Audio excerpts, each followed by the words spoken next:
And if you think about that experience today on the other platforms that exist today, it's typically one format in how that shows up. There's lots of type of content you can put in that. We talked about sort Mhm. of podcasting actually working in a video format similar to other videos, the more native to say a YouTube or something, right?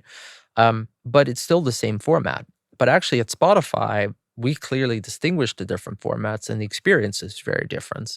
So, a music piece of music content is different to a piece of podcast. That's also different to a book. That's also different to a course, and that's really Mhm. different from just normal video that you will upload.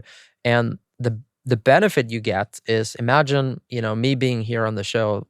Let's say I was an author, we could have directly linked in the show notes or even as we are Mhm. speaking here now on the visual side to the book that I'm sitting here talking about. And because you can consume this book straight away on Spotify, there's a direct conversion to that experience.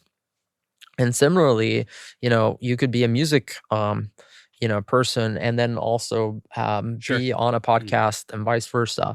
And I think that is the interplay. I was just shown, by the way, a piece of software here by another creator. It was showing this sort of research tool Yeah.